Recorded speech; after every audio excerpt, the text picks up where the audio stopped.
What up, world? What up, world? We are back with another episode of the Valley of the Beats podcast.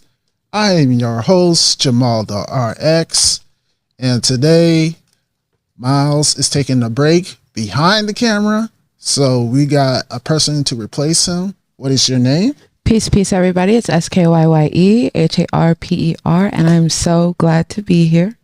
And this is her very first podcast too, so definitely make some noise. Follow her. It's baby's first day. And also, what's your Instagram, Sky? On my Instagram, you guys can find me at Sleaze and Steez. SLEAZEANDSTEEZE. I'm working with marketing. We're going to change it soon. I do like that name though. Yeah. Thanks. It's been that way like my whole life at this point, like since Instagram happened. Awesome. And before I introduce you, I forgot to put the timer on. It's all good though.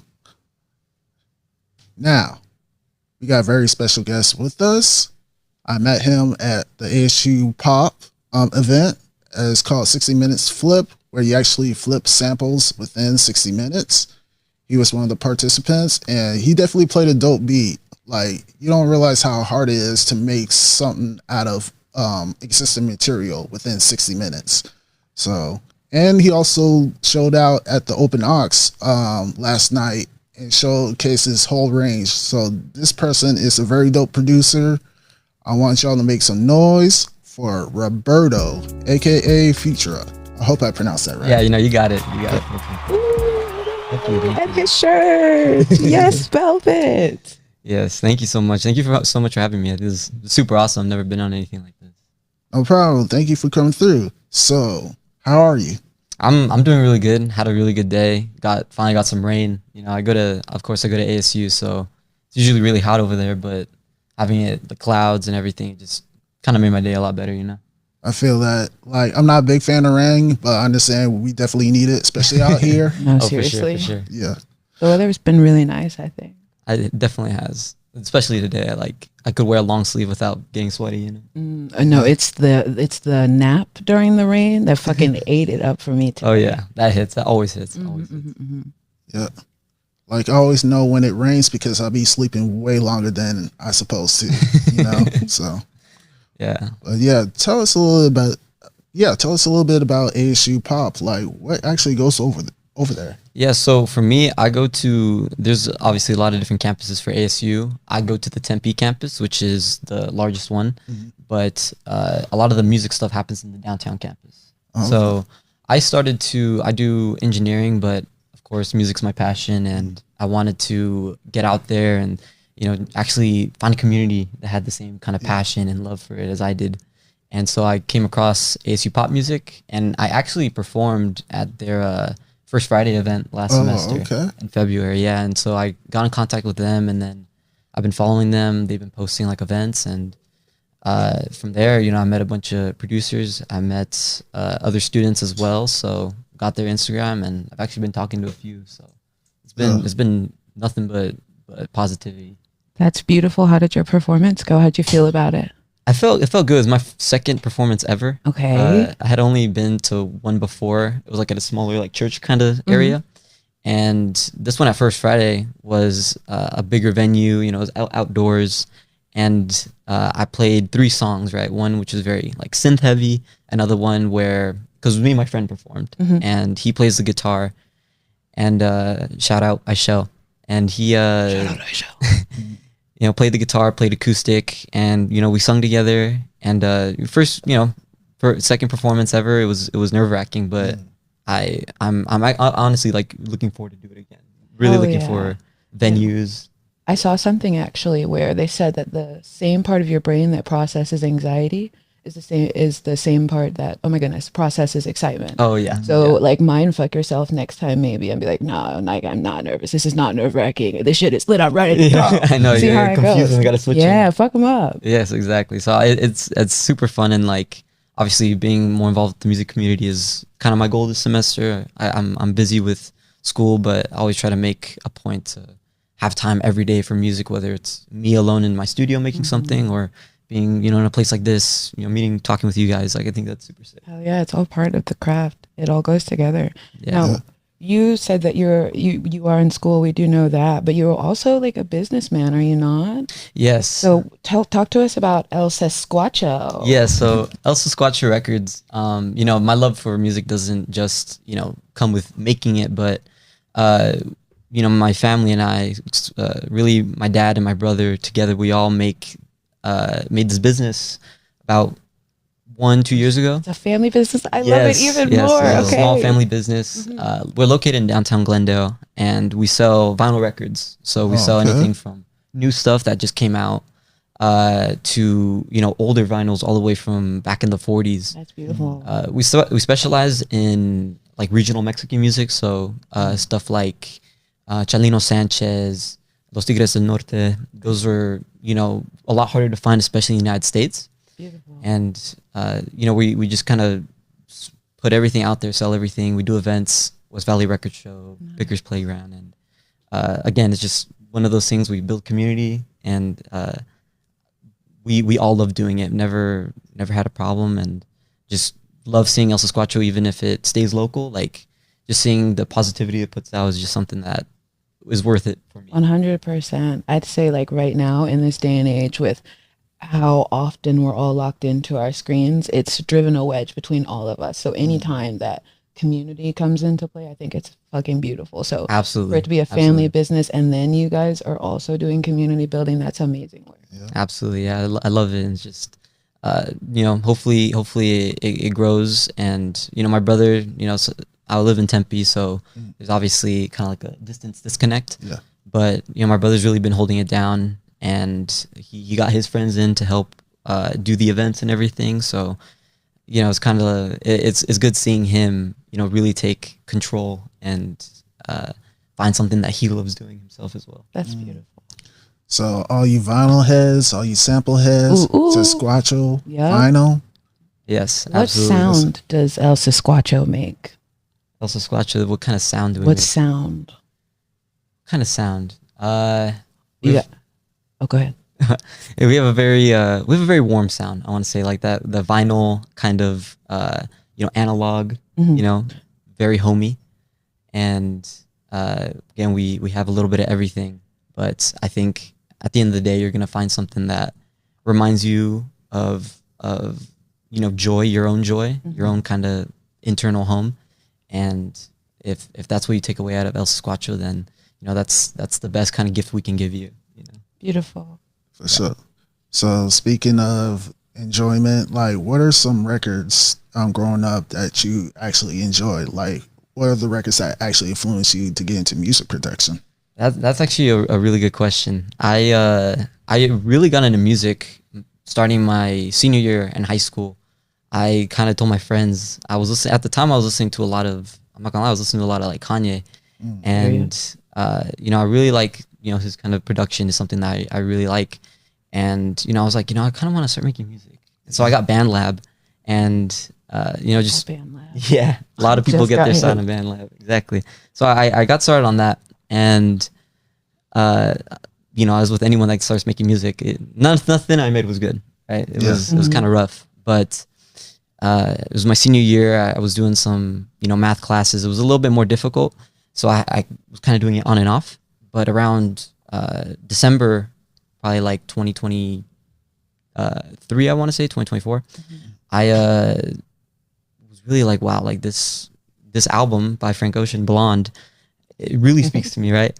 So the biggest thing that I was kind of going through at the time was, you know, it's my senior year. I'm gonna move out very soon, go to ASU, and I'm trying to find myself, starting to kind of figure out what kind of life I want to lead. So Frank Ocean, you know, kind of has a lot of references to youth and the transition from youth to adulthood. Yeah. And, you know, I was like, you know, if I make music, I want to communicate that kind of message and see all the good things that you leave behind, all the things that you gain.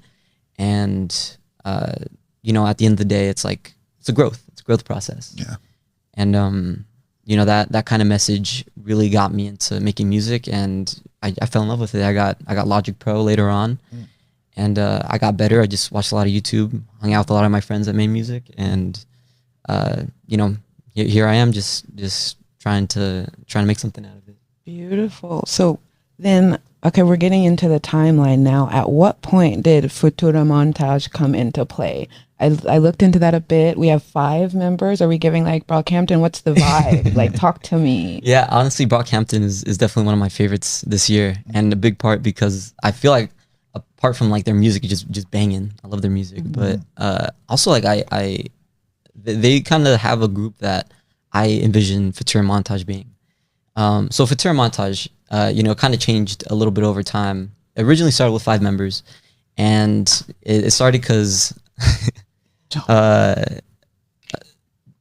it was me and then 3 of my best friends. We were living together. I knew them from high school in the dorms, and one of them really liked film. He really liked making videos on TikTok, and my other friends, they were into music. They like rapping.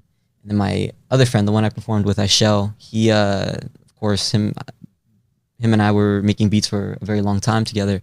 So we all came together and we were like, we want to do this. We want to kind of make music, and we want to have some type of like creative like source, So we came together and we made we took us a while to come up with the name, but we settled on Futura Montage, which is heavily inspired by Futura Free, which is also on the Blonde album. And we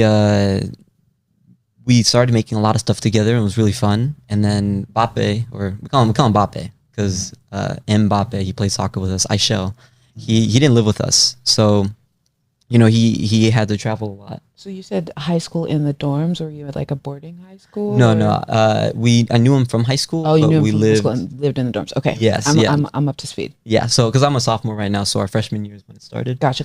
Yeah. So we, there was a kind of like a disconnect with distance, and then we're all doing like engineering, STEM, so very heavy workload. And so it was like, it's very hard for all of us to kind of come together and actually, create.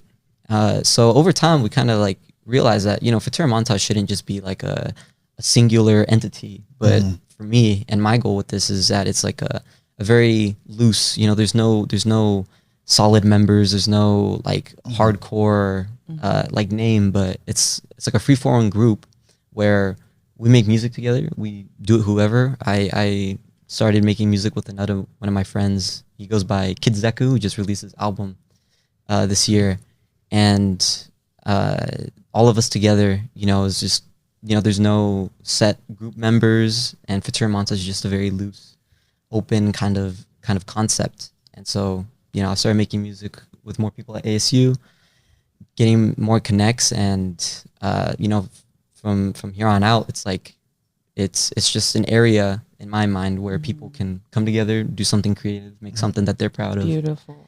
And if it's monetized or not, it's the actual journey and the process of that community and making music with people that I love so much, that I get value of. Yes, So. that's so beautiful. Kind of like it's grown over time into like a living, breathing, growing like collective. Exactly. Of artists that just feed and support each other. That's fire. Absolutely, yeah. Absolutely. So, with that being said, I'm actually curious, and I'm borrowing this question from the control room. Shout out to control room, Wavy Baby and AD. Woo woo, Wavy Baby, popular underdog.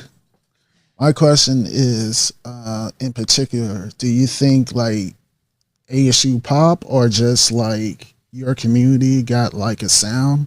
Because on the Control Room podcast, we were debating if Arizona itself got like an actual sound, like in comparison to like California and New York. And Yeah. No, that's something I've been definitely thinking about too. So I'd say, we'll start off like a little bit smaller, and then I'll get to the bigger. Okay. So for the kind of collective that I'm part of, we try everything, right? Since there's so many people, and it's such a free flowing group. We make everything from like Afro beats to boom bap to singer songwriter. There's it's really hard to kind of like keep a cage, but we all like something. Like when we all like something and we all like this is hard.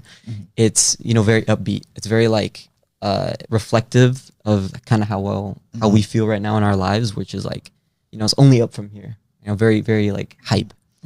And so Love the hype shit. yeah, exactly. So like that's kind of the sound that I would give us, but we're still exploring, still doing a bunch. I would say definitely coming from Atlanta, like there is like hearing the sound that I've heard like since I've been here, it is definitely very hype. I would say there's also a lot of like punk like influences as well that I pick up on a lot, which I fuck with heavy. Oh yeah, definitely. And going to ASU pop music, right? I've started to get to know a few of the producers there. I've been trying to pop out to a few of the events whenever they have them. And again, it's like a very diverse collective, right? I remember at the 60-minute flip that we were at, right? I think you played a boom bap beat. Yeah. And then another person played like an EDM kind of like a rave track. And with that, it's like I think it's super sick that there's so many like producers and singers and DJs even that kind of like come together, and they each have their own style. I met this other DJ at the 60-minute flip. Her name was Jamie Lee, and I actually popped out to one of her events. Oh, okay. Earlier this week. Yes, and seeing that, it's like it's kind of like my introduction into the wider Arizona kind of musical style. And with Arizona, and something that I'm also trying to build with El Sasquatcho is that we're very Arizona is very also like Latino, big Latino population. And I think that it's super cool that we have artists here that do a lot of like regional, or a lot of songs in Spanish. And it's very like going away from beats like boom bap or trap, but more like relevant like culturally in terms of introducing a lot of like Mexican or Central American, South American kind of sounds. So I think with Arizona, it's very young in terms of its style, and there's a lot of people that are trying to come out here and kind of create something. But I think with whatever ends up truly being, like it's going to be unique to Arizona. 100%. That was what I was thinking. Like as you were talking about it, I think it's being like so many people from so many different places are coming right now. Exactly. That as everything settles, that sound is going to make itself known for sure. Absolutely, yeah. And I'm excited for it, and I want to be part of that for sure. Yeah. So, wait, I've been cursing a lot. Is that okay? Yeah, you're good. Yeah. Okay. Like shit. Cool. We'll get it in post. Yeah. But my next question for you is, and I hate to mention this because it's a little bit outside of music production, but Arizona food, is it good or is it trash? I think it really depends on where you go, right? I know we were kind of talking about this before, but like again, we have like a very like big Latino Chicano kind of vibe here, and so there's some really like good Mexican, right? There's even like a Salvadoran place. My mom's from El Salvador, and they serve some great like pupusas, right? Depending on what you're looking for. Fuck with a pupusa now. Yes, depending on what you're looking for, you can definitely find something. Yeah. And my friends, like there's some like smaller businesses, especially like in Tempe around like the Mills area. Oh yeah. They have like a bunch of restaurants that aren't chains. They're just like, one or mom and pop shops. And, I went to this place called Chick Pop recently. How was it? Because I've been seeing them all over the place. And I had their honey hot, and that was actually fire. That was fire. So like, it's like if you like you have a McDonald's around every corner, but if you look and you actually try to like McDonald's. Yeah. If you look into like more of the, what Arizona has to offer, you have to look for it a little bit. Yeah. Sometimes the best restaurants are like kind of tucked away in like some strip mall. And I love a good little local spot. I won't lie. So yeah, like with Arizona, I think if you know where to look, you're gonna find some of the best food like in the Southwest. Now on that, along the same vein as Chick Pop, did you see their fish pop promotions as well? Yeah, they're doing did you see any? Is it the same spot? Yeah, it actually is. It's like it's funny. It's like this Tempe like food area. It's like one building that has like 4 restaurants. So Chick Pop and Fish Pop are right next. I got Chick Pop, but it's the Fish Pop that's been calling my name. Yeah, I'm definitely gonna try that one next. Definitely. I I'm have like vegetarian heard and I none of want these it. places, but I'm definitely interested in trying because I'm always interested in food. Oh yeah. Like, Oh yeah. So good. Food is like literally, it makes the world go round. Oh yeah. not Oh, only yeah. that, but a lot of us, especially local music producers or just local artists, we be performing at the bars, the restaurants, and what have you. So it's like, right there. The connection's right there. Yeah, Mhm. definitely. So yeah, I'm trying to get out, like saying yes to more things. So whenever my friends are like, let's go to this place, I'll be like whatever, yeah, let's try it. Hell right? yeah. So it's cool. It's cool, and especially around the Tempe area is like big, a lot of students, and there always seems to be like something new. Like, What's the craziest thing that you've tried now that you're in the space of saying yes? Like, what's the wildest new thing you've had? for food, it would definitely. So before, like I wasn't big into like seafood or anything, but my girlfriend, she's very into, she's a very diverse palate, right? Her family's very, What's your from Mexico. girlfriend's name? Her name is Alexia. Shout out Alexia. Shout Been dating her for 3 years, so Oh. yeah. And so she's really introduced me to a lot of like cuisine, and something that like was new to me was we went to this like Chinese place, Not you changing his world, Alexia. and we went to this Chinese place, and like they had it was like a buffet, so it was like a lot of crazy stuff that I'm not used to, and they had like squid, like this like just straight up squid like tentacles, and I was like, yeah, that's like raw, like they're still moving, like I don't want to eat that. Oh. So she was like, oh no, they're good, and she just like popped one in her mouth and like started chewing it, and like she was like, yeah, they taste really good. So I was like, no, like the suction is gonna get like stuck to my teeth or something. And I was like, no way. And then she kept eating them, and she was like, looked like she was enjoying them. So I was like, all right, like let me grab one.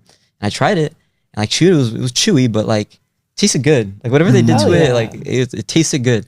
And I mean, like her and I have been thinking about going back to like a Chinese like buffet ever since. Oh, so yeah, like 'cause they have all the shit. yeah, like get some more squid or something. I did like a all you can eat. I don't know if it was, I think it was Korean barbecue. And I fucked around and tried baby squid. I'll never do it again. And that's no, like, I mean, no shade. It was just too much. Like, Yeah. I like full grown squid, but like it was so tender. It was like, this is a baby. Yeah, like, And it tasted like a pin busted in my mouth too. Wow. It was like the whole body. I will Yeah. not ever do it again ever, but I'm glad I tried it. that's fair. At least now you know. At least Yeah, now you know. yeah. Definitely. Jamaal, you ate anything crazy lately? Pause. Not yet. No.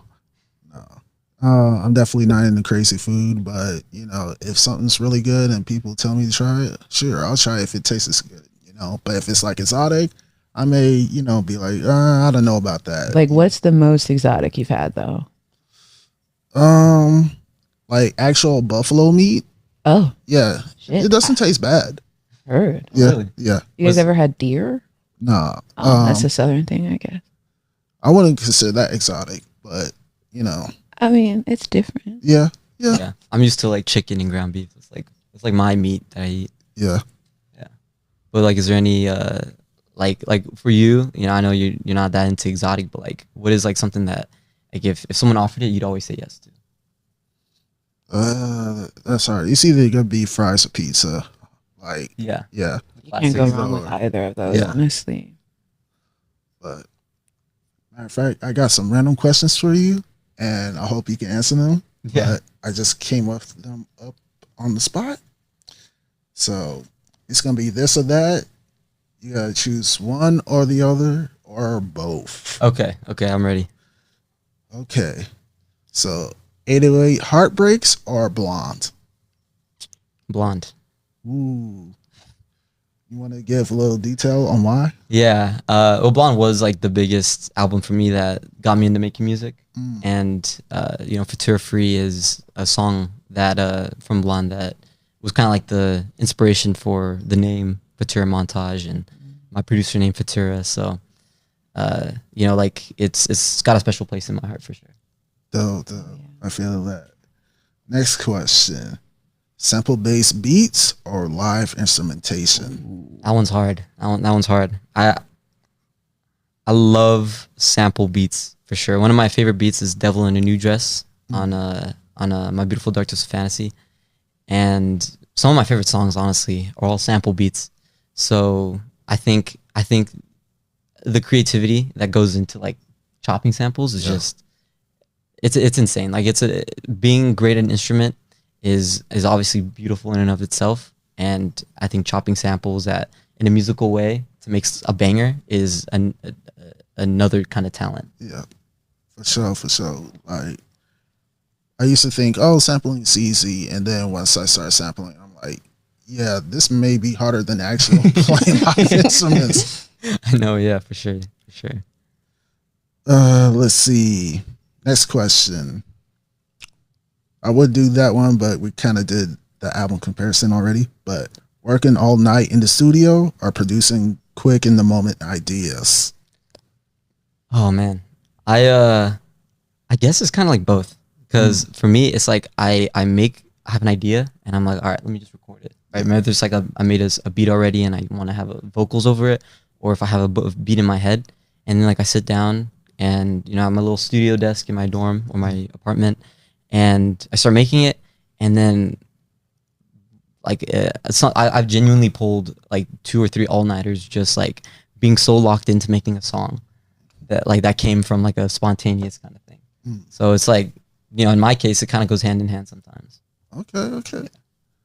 So we're almost at the end, but before we head out, we definitely want to hear your beats. We definitely want to hear what you got cracking. Sure. So let me see what I got.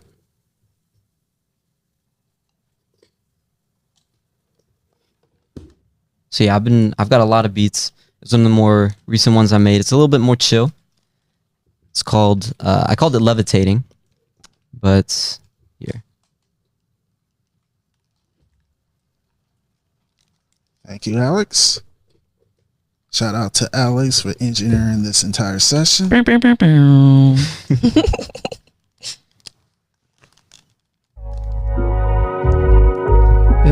this is vibey already, bro.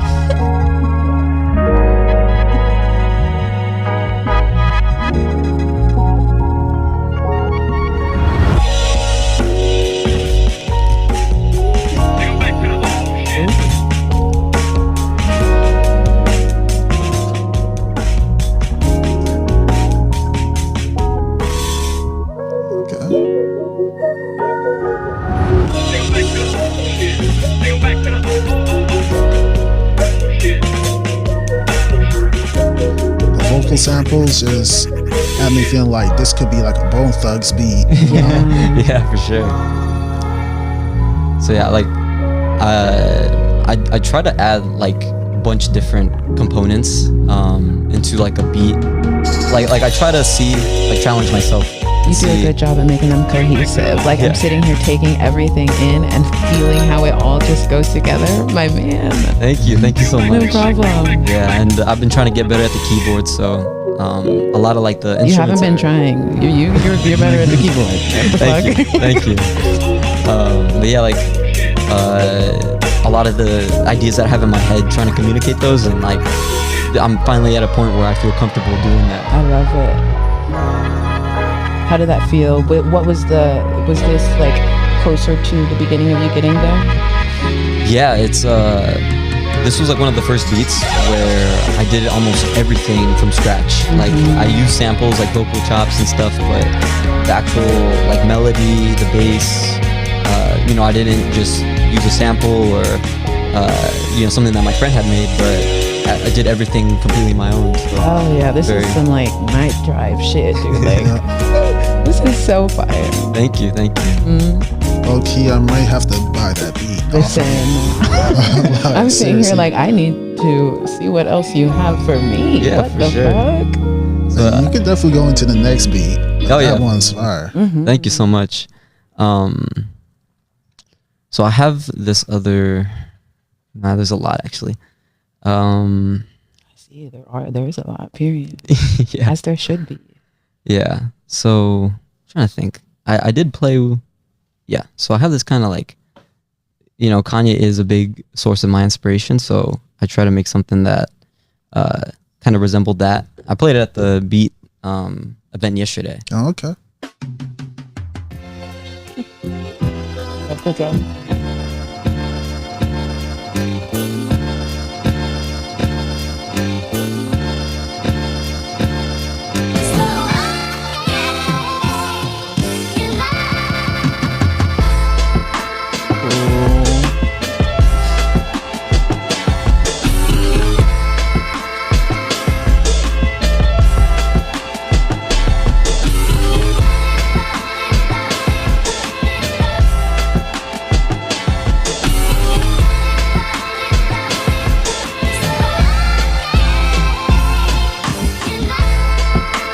So yeah, and then I just looped it. You know, I found a really good idea that I felt like I had, and Oh, that's fun.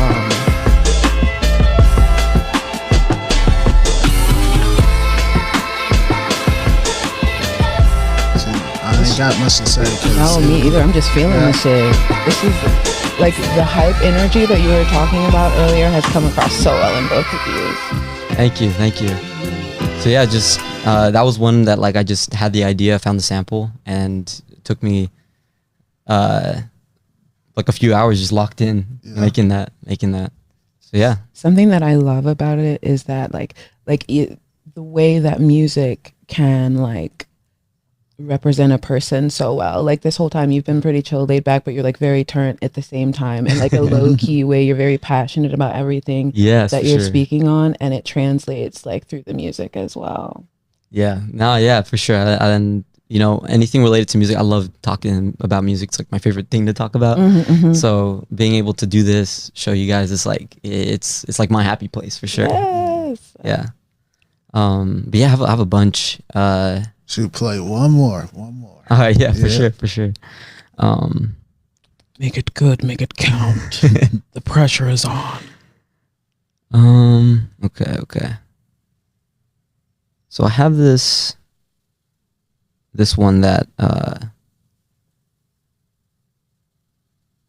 okay. I'm trying to decide between two. I have this one that my friend Kid Zeku and my other friend, he goes by Apollo, that they both rapped on. So just want to kind of shout out them, and this is for them as well.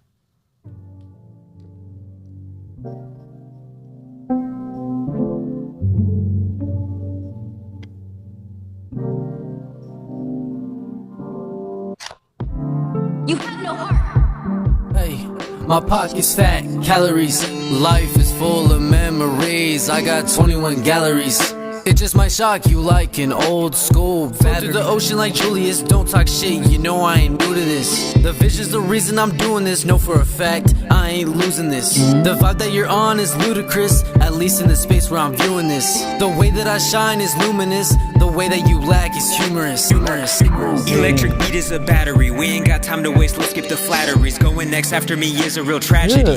Suits and ties on when you talk to me. Factual, no polos or you get some closed doors, cause business with FM ain't casual. No, I can't give it a rest. Chess moves and I'm cashing these checks. Lots of trash in this rap game, so consider me cleaning the mess. I just be catching the wave. I just be catching the wave. I just be catching the wave. I just be catching the wave. I just be catching the wave. I just be catching the wave. I just be catching the wave. I just be catching the wave. Okay, life. So yeah. Dope. Hell yeah. You know, just love, you know, doing what I do, making music with them. It's just, you know, again, like where I'm the happiest. So Hell for sure. Yeah. I'll say this. I'm glad to hear that, because it's like now I got more faith in the future. And the future is definitely right there. They're actually rapping and not doing the auto-tune stuff. Yeah. I'm sorry. But And I loved the vocabulary. Come on now. I love a multi-syllabic word. Can I talk? Yeah. And I just want to like kind of give them a shout out. They've really, you know, supported me, and, you know, mutually, and it's just, you know, That's a big thing, the mutual support. Exactly. Right. They help me and I help them, and, you know, together, you know, I think we can all make something out of this. Yes, 100%. I had a friend of mine visiting a couple of weeks ago She's someone that I performed alongside, like back in Atlanta. And one of the things that we're discussing is that it's so important to have creatives close to you that not only have the capacity to understand, but they have the capacity to pour into you as well. Yeah. Now that's really powerful. That's really nice. Shout out to your boys, though. Come on, clap it up for the boys. Yes. For to the montage. Yeah. But yeah, no, it's just again, like super happy to be here doing stuff like this. It's you know, honestly, living my dream. Like, even if I'm not like performing on like Coachella or anything, like this is That again is just big. yeah, where I love to be. One of the things that I've like been turning over in my mind or just using to remind me as I continue on in this life as of late is that at any given point in time, regardless if the biggest one has come true or not, like we are living our dreams out in some way, shape, or form. Oh yeah. You know? Yes, for sure. Yeah.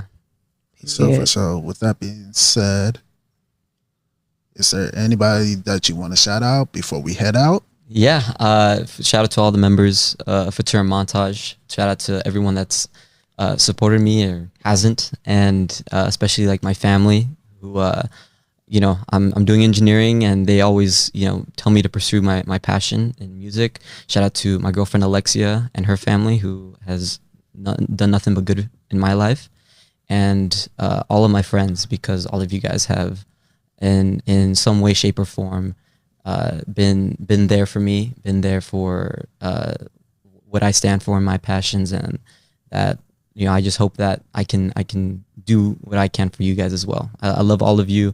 Thank you guys so much for doing this as well. I think the community is just, it's beautiful. So yeah. For sure.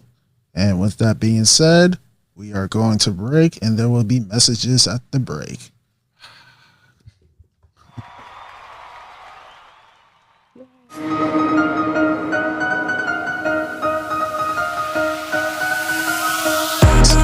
Our last but not least guest, he is originally from New York, but he been in Arizona for so long, you can say he could be a dual citizen of Arizona and New York. Dual citizenship, for real. I love that.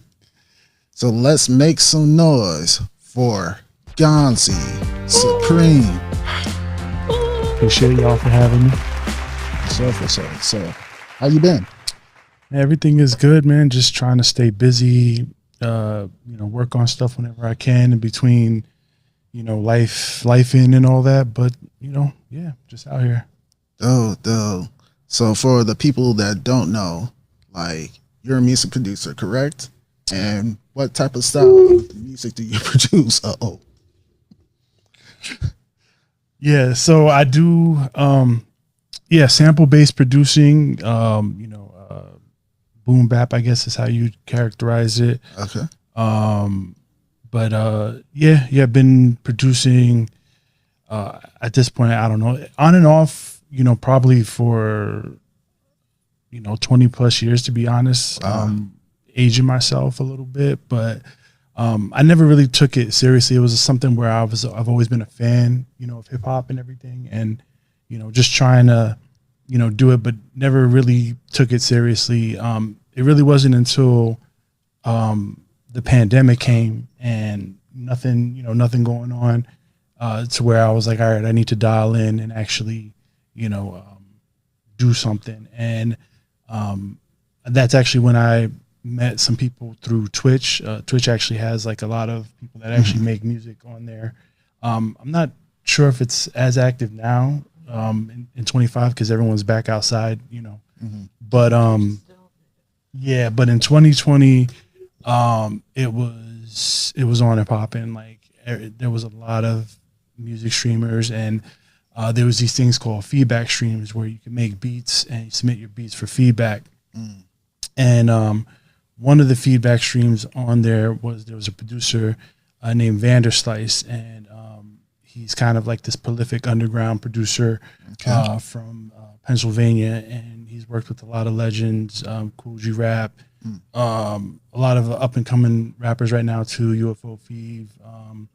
But he was notoriously like, if your music sucks, I'm gonna let you know that it sucks, and that was kind of what I needed. It was like boot camp for me, you know what I'm saying? And not only that, but there was other people in there that were monsters, and so it was basically like swimming with sharks. And that's basically how I like sharpen my swords in terms of getting better, because you need, people around you that are dope to push you to be better. And so that's kind of what got me to, get to where I'm at right now, I think. That's so beautiful. I think it's so important as an artist to have some. It's not. Let's fix your mic. Fuck me! Okay. Because I see you struggling. I'm working so hard. No, you're fine. I had it earlier like this, right? Mm-hmm. I was just trying to make sure that arm wasn't getting captured. That sure works. Cool. If you're gonna, you end up just staying right there. Sarah, yeah, sure. I will.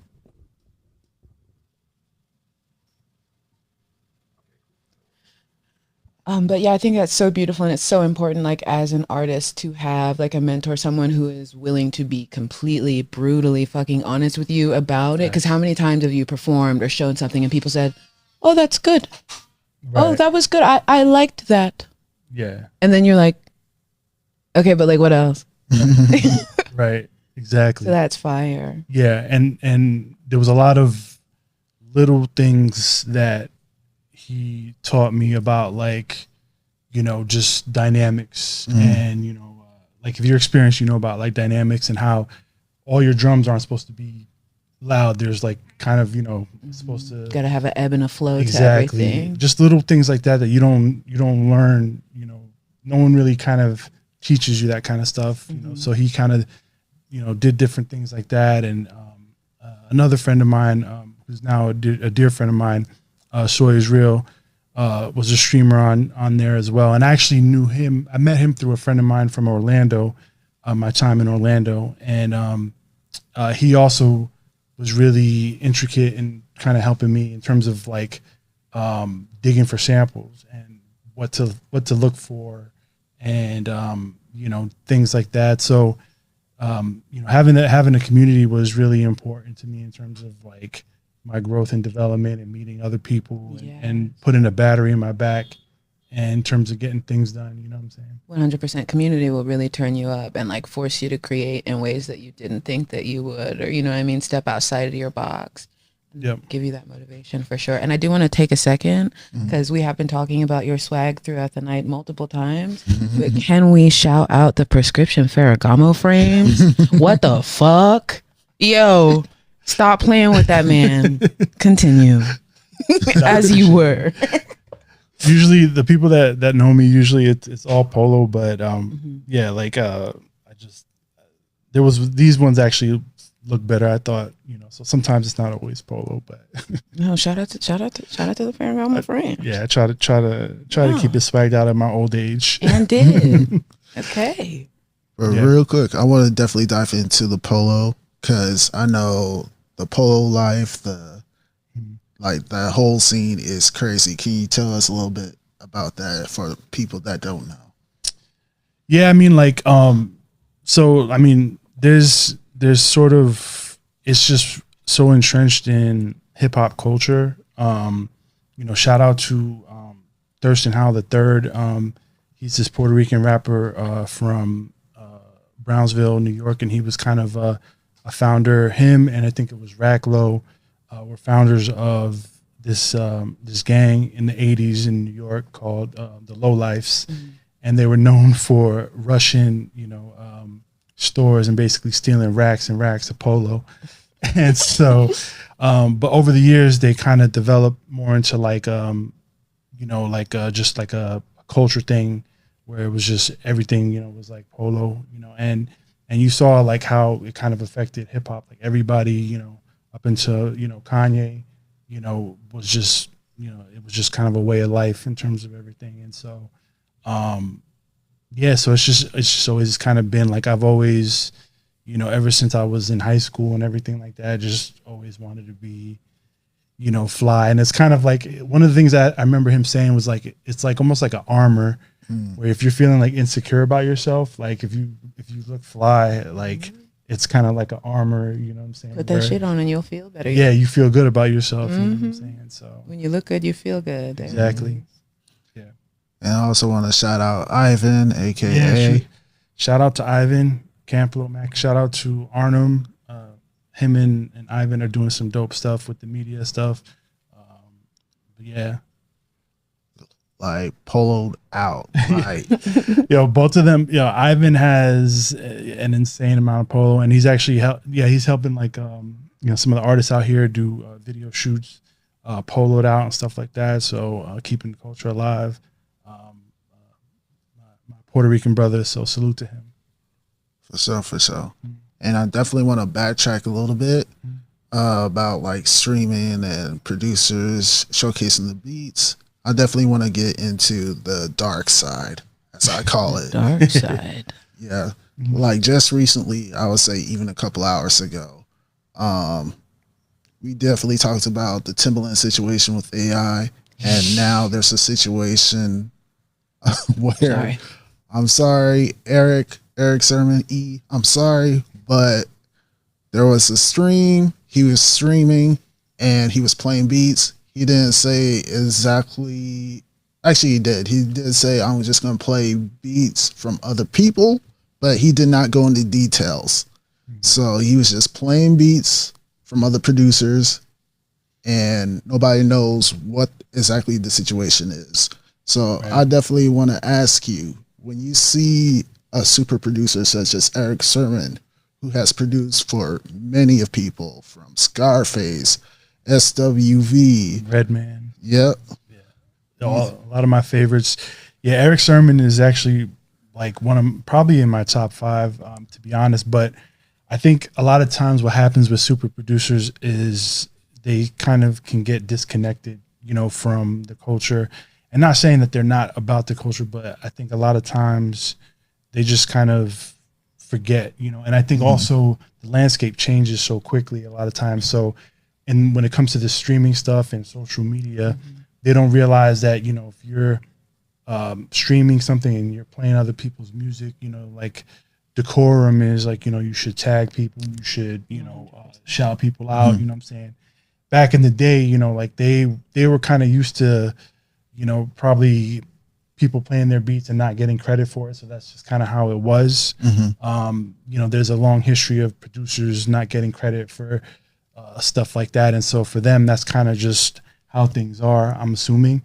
I'm someone who's very, very like pro producer, and producers should be getting credit. There's a lot of times I see rappers producing, or posting reels of themselves, posting videos and rapping and all this stuff, and I'm like, okay, cool. Like they'll produce, or they'll tag the photographer or the videographer, but they won't tag the producer. I'm like, yo, that's nice, but like, who made this beat? This beat is fire. I want to know who, so I could follow them and see what they're doing. And a lot of times that doesn't happen, and that's something that frustrates me as a producer, because all of the time and work that we put into making the record, it's like, if it wasn't for producers, everything would be, like smack battles. You guys would be rapping Acapulco. Yeah. You know what I'm saying?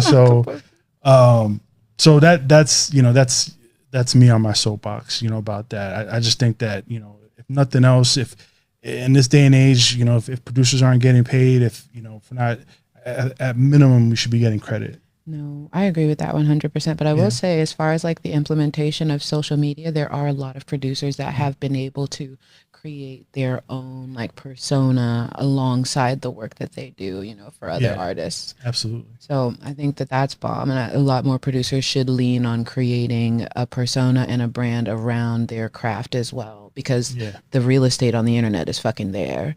And at this point, with everything that we have access to, it would behoove all of us to take advantage of those things in a sense, Absolutely.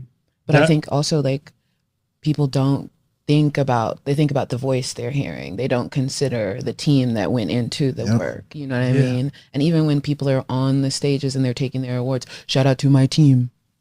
Right. Shout out to everybody that helped out. I love you guys. Right. Exactly. Yeah, like the engineers who are in the sessions, who's mixing the record. A lot of times, and the other thing too is like one of my other OGs is a cat named X144. He's from Orlando. And he's the one that kind of really got me to focus on my mixes and mastering and all of that stuff. And the importance of a lot of producers wouldn't have a sound if they didn't have a dope engineer, a mixing and master. Like their sound is because they have a dope engineer behind them that's making them sound even better. 100%. You know what I'm saying? And a lot of times mixing engineers don't get credit either. You know what I'm saying? So that's something else too. I wanted to touch on the persona about producers. That's something that I think producers by nature, we're just kind of more introverted. So stepping into a persona can be tricky, but that was something that I wanted to do when I dropped my beat tape, The Adventures of Wapo Supreme. I wanted to have like an AKA or persona. So that's why I created this persona of Wapo Supreme instead of Gonzi Supreme. And I wanted it to be like this kind of like confident, you know, alter ego of mine, the polo and all that stuff, and just kind of it be, you know, something that was similar to like a rapper and had the confidence of a rapper, but like I'm a producer and just have that confidence too, because, you know, I felt like, you know, my skills at that point warranted it. Absolutely. Yeah. 100%. Dope. And I definitely want to touch on this real quick. This happened at the beginning of this year. You, Kino, me, Tay, there was a whole bunch of people. I'm drawing a blank right now, but a bunch of us producers got together one day and we did a cypher where we actually rapped over each other's beats. Oh shit! How was that? It was dope. Yeah, it was super fire. Yeah, so it was all producers rapping out over other producers' beats, and so Sounds like Inception. Yeah, it was like producer Inception. Yeah, so yeah, I know Jamaal had a verse. I had a verse over my homie Rugged Wax's beat. Tay had an insane verse. Yeah, that was actually before everything happened with the Phoenix hip hop and all that stuff. That was when I got to know like Tay be on one sometimes. But salute to Tay. Shout out to Tay. And yeah, Ill Genetics. He had a crazy verse. Like there's G1. G1 had a crazy verse. Like Comptolo? Yep. He had a crazy verse. So it was like all these producers. So I think deep down producers all secretly want to be rappers, or rap out of necessity sometimes. And so that was kind of like that coming to fruition is us, rapping. So I heard there was an issue with the hard drive. Hopefully it sees the light of day one day, but we'll see. I'll say this, and I'm making an announcement on this podcast. The hard drive got recovered. Woo! Okay. So we just waiting for it to be edited and put out. That is beautiful. Now, So, Gonzi, you did mention Phoenix hip hop, so I did want to touch on that. I know that you are a contributor and a team member. How did that come about, and in what ways do you contribute? Yeah, so shout to Kobe from Phoenix Hip Hop. Shout out Kobe. Yeah, good dude, like really, helpful in terms of the community. I think my first interaction with Kobe was he was working on a compilation for Phoenix Hip Hop and was looking for beats for his compilation. So I sent him a few, and we ended up having a studio session where it was me. Man, there was so many artists in there. It was Lord Maya. I'm gonna forget people. Lord Maya, Phoenix 98, Maze Overlay. It was just like fire. Yeah, it was like a studio full of artists, and I think there was 2 of my beats that got used in that session. But from there, me and him kind of just started working on stuff in terms of making connections with people, and I was going to a lot of shows, and he was like, "Hey, if you happen to be at shows, you know, and you're recording video, you know, just send them through." And so I kind of help in terms of just getting like video if I happen to be at a show or something like that, and things like that. And then he came up with an idea to do Cactus Collabs, which is stemming off of those studio sessions where you have one producer, one artist, and they kind of come together and make a song like live on the spot and record it all. So I helped with some of the video production, and then Arnhem as well helped as well with the video production. So me and Arnhem kind of help Kobe with that stuff, but Kobe does like 90% of what Phoenix Hip Hop does. But we just kind of help in terms of like the logistical stuff and that type of thing. Nice. Yeah. That is amazing. I also wanted to touch on the label Beer Money. But first, before we get into that, ooh, you okay? Okay. Before we get into that, I need to know what Scumbag Jazz is. Tell me right now. So Beer Money Unlimited is the label that. I lived in Orlando for a few years, and I was working at Circus City, RIP Circus City. Circus City. And I met my homie Shinobi Stalin there. And we started, at that time he was rapping. I was making beats, but I wasn't really taking it seriously at that time. And we just became really good friends and over like our love of hip hop. And we'd be in the back at the warehouse, just kind of like, I'd play beats and then he would like freestyle over them or whatever. And, but then he started doing shows in Orlando locally, and he just kind of connected and met people. And then I ended up moving back here to Phoenix. But we kept in contact. And as I started to do beats and take it more seriously, we ended up linking and doing some songs together that are on Spotify. And so his label is basically Beer Money Unlimited. And the idea behind that is when you do shows and stuff like that, and the money that we would get paid would be just enough to beer money. Yeah. Oh my God. So that was the idea behind it, you know, is that it's like you're getting paid, you know, for beer money. So salute to my brothers in Orlando, Shinobi, Word Chemist, Tech the Intern. Soy is Real is actually part of Beer Money, and Billatron. If I'm forgetting anyone else, my bad. But yeah, that's kind of that. Scumbag Beer Club is Shinobi, Word Chemist, and Tech the Intern. Those three, they have like a offshoot of Beer Money. So. Yeah, so there's that, and then I'm also part of Sober Syndicate, which is kind of an oxymoron. Ooh, okay, period. So I did want to know, what does the acronym stand for? I've been in your business a little bit. Maya's gonna kill me. Shout out to Laura Maya. Shout out to her. Maya is very big on acronyms because LORD stands for something as well. But I'm an old head, and she told me what it meant, and I don't remember offhand. So if you ever have Maya on here, Maya is a rapper, so I don't know, maybe through some other interview, but yeah. So Sober Syndicate is something that Maya is the brainchild of Laura Maya, and so it's me. But Rugged Wax, who's a producer, is part of the Sober Syndicate, and I Lotus as well. And basically, all of us are sober in one form or another. It may be, you know, sober from alcohol, maybe sober from weed, or maybe both. But the idea of it is that more than anything is like being locked in and focused on the music, you know what I'm saying? And that's kind of the idea behind it, and being like-minded on the same wavelength about getting stuff done. And so Maya's kind of gonna do like the actual, she's, you know, like spearheading everything, and so she's doing like the official launch of it, but you know, I'm kind of part of that group as well. So I think that's beautiful. Yeah, I think by the time this comes out, she'll probably have it, and then I think her release that's dropping next month, which I have a couple beats on. Oh yeah.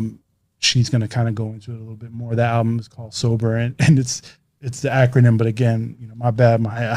Sorry, Maya. Yeah. That's beautiful though. It speaks to me in a sense because like I accidentally am like almost 6 months sober from alcohol. Congrats. And like literally, I was doing a challenge with one of my homeboys, one of my producers from back home. It was leading up to our birthday. We're both cancers, and I'm a Cancer too. oh, I love that. Yeah. Shout out to the cancers, Cancer Hell yeah. Gang. But it was leading up to our birthday, and we were both just like on the phone, like complaining about like circumstances and like shit that we had going on. But it's like, dude, all this shit is in our control right now. So we like locked in for 60 days leading up to my birthday. No drinking, prioritizing lean protein, exercising, meditation, and journaling. Hell yeah. And my birthday came, and I didn't want to have a drink. I didn't even like celebrate. I like put together a bed frame and like wrote a song and had like Martinelli's with some rose petals in that bitch. Like, you know? But I think the whole process like of becoming like sober, like as a creator, when you've created under the influence, like that shift, I've been in this space where it's like it feels different. Things are coming out differently. Like, how would you describe that pocket that you were in, like when you shifted into sobriety? Like, what was that journey for you like? I think more than anything, it was just sort of like I feel like I was just more motivated to like do stuff and to like actually put music out, and felt more confident about it when for me, like I did a lot of my drinking when I was in my early 20s, and then I stopped. For me, it was just kind of weed. But what I found with weed is that I was just lazy. I was, like eating a lot. I lost like 100 pounds by cutting out weed and just kind of locking in. Wow. And it just allowed me to kind of focus in and just be more motivated to like focus in on the art. And then the more that I kind of realized that I didn't need it, you know what I'm saying? The more that I was using music kind of as like as the tool and as, the crutch, I guess. Yes, that's what I've been thinking about. Like, as far as like eliminating that, like now I have the power to program my brain to be hooked on this shit. Exactly. To be hooked on producing, like, and getting the shit out there, and embracing that as a true aspect, like the final step of the creative process. Yeah, exactly. Yeah, it's really, and then again, when you have people, a community, or you have other people that are like willing to also be on that wavelength too, you know what I'm saying? It motivates you to continue and go down that path, because you know how it is, like peer pressure and stuff like that. Be out and everybody is, but it gets easier. It gets you fired up too, though, watching your people win, watching your people move. Shout out Bummy. I went to go see her last night. Shout out to her. I went to go see her last night. That girl fucking works her ass off. Shout out Bummy. Seeing her and like, just knowing her story and what she's been through and what she's worked through, and like where she's going with what she's doing, shook my ass the fuck up. I'll tell you that. Yeah, that's dope. That's dope. And I mean, it's like something where it's like, it's not even, I think one of the things that when we were talking about like creating like Sober Syndicate, it wasn't even like trying to be on some like preachy shit, you know what I'm saying? Because I don't like that either. Yeah. But it's just like showing that like, we found sort of peace, and trust me, like, the world is like crazy right now. So, raw dogging life right now. Like if you can't raw dog life right now, trust me, I get it. Makes sense. I get it. But like, for me, like there's just like a natural like focus and peace that I found, and being able to just lock in on the music. And being able to do it. Sorry for interrupting. There's literally nothing like the clarity that comes along with sobriety. I remember when I was like a real devout fucked it up ditter. I was in the fucking Uber talking to my Uber driver. They get all the tea. I know they do. But I was talking to him about, how I respected people who were able to do it and be sober. And he said the same thing. And we both agreed, like, in this life, like, we are all getting fucked. And if you can take that shit without lube, bro, you are a very strong soldier. Yeah.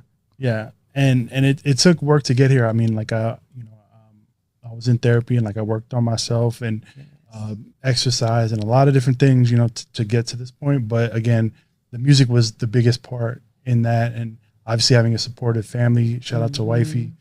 Ooh, shout out wifey. How long have you guys been together? Oh, she's going to kill me. Well, maybe stop. Wait. Take a second. Yeah.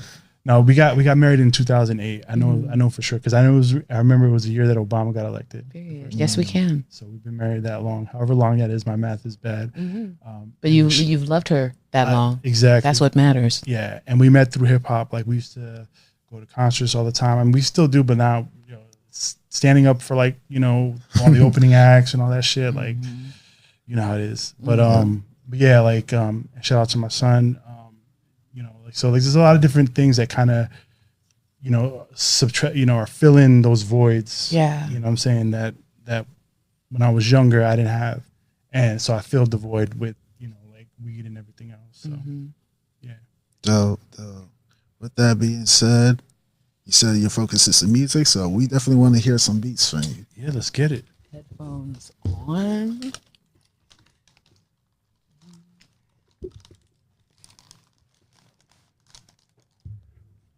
Let me see here. So this first one I was gonna play is from Train of Thought, which Train of Thought was a group that shout out to Reddy, who's a group that me and him, someone I met through Twitch, and he's from San Antonio, and so we formed a group, did an album in 2022, and this is my favorite beat off that album. So okay, let's see.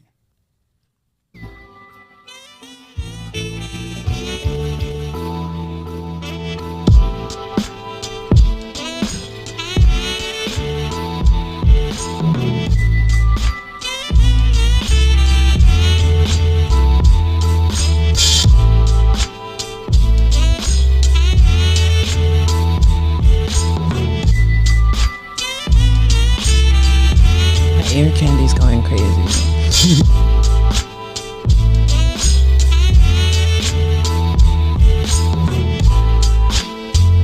This beat makes me want to freestyle, but I'm not even gonna try to. Right? Look, I'm sitting here trying to come up with songs.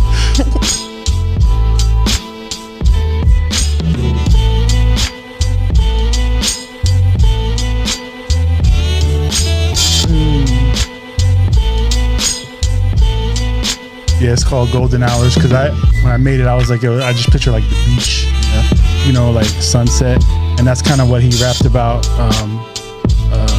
So yeah, it sounds like when the sunlight like hits the water and flecks, and you're like sitting there and you're looking at it. I can hear it. I can feel it. Yeah. So that's that one. So that's that joint, and then the second joint I'll play is this is off the Wapo Supreme tape, and so again the Wapo Supreme tape was a beat tape that I did that was all vinyl from my Pops collection, and it's like all that's Latin salsa records and everything like that, so you'll definitely be able to hear that in this one.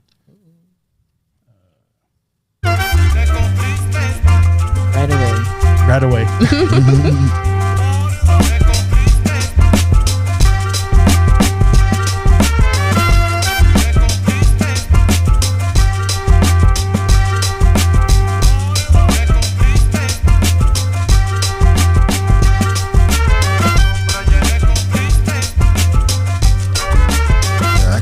See B-boys just getting down to this. Yeah.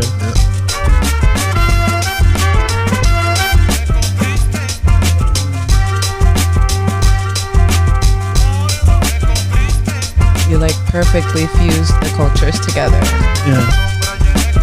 Yeah, that was the goal, was just trying to basically, like, my childhood was all like hip hop and salsa music. Basically wanted to put both together.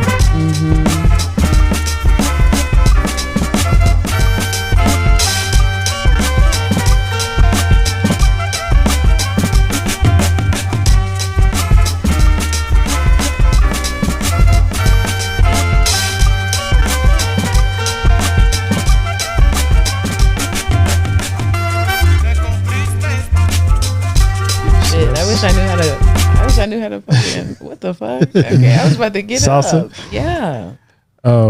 Yeah, so that's that one. And then let's see, I'll play a more recent one. See, is this the one? So I've been trying to do like more like G-funk type bass lines, and okay. and I think this is the one I'm hoping. Let me see. Yeah. Okay.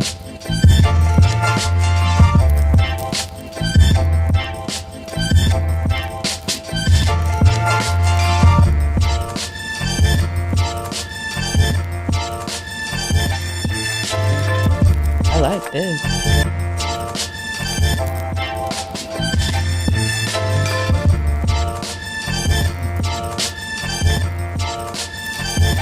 So my goal is like basically to try to mix like the East Coast sound that like I have with like some of that West Coast kind of balance. You know what I'm saying? Mm-hmm.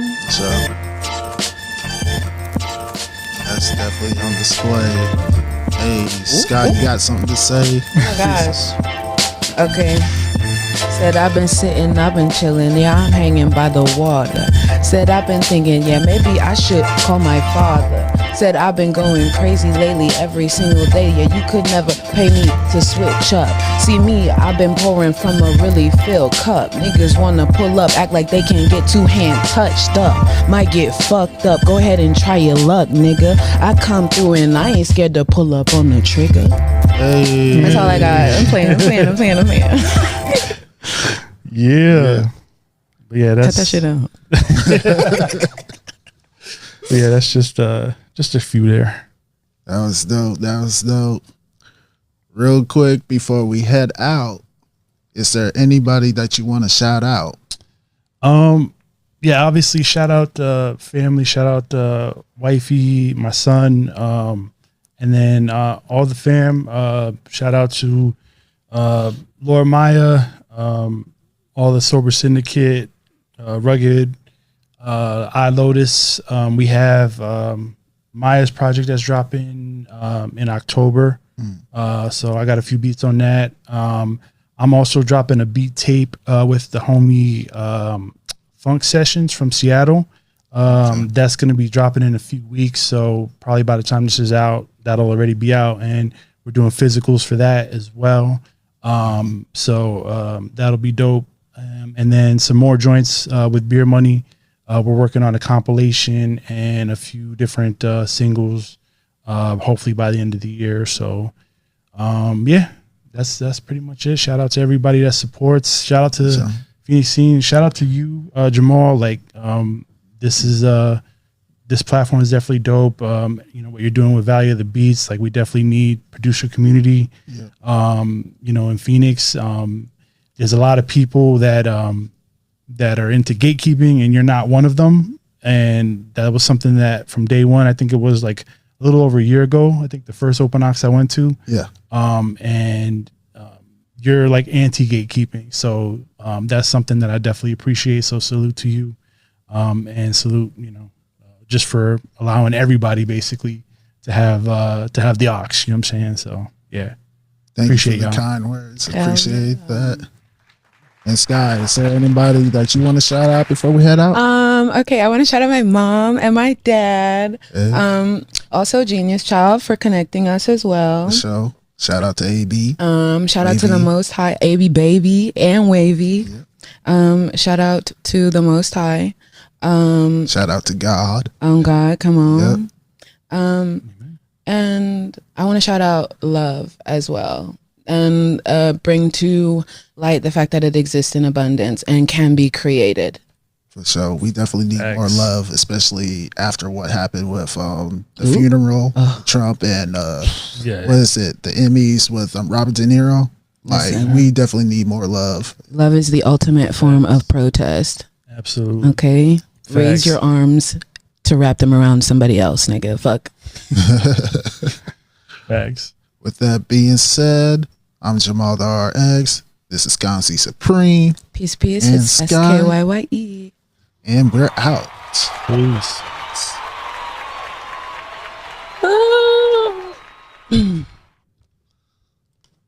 Good job, guys. Hey. That's out.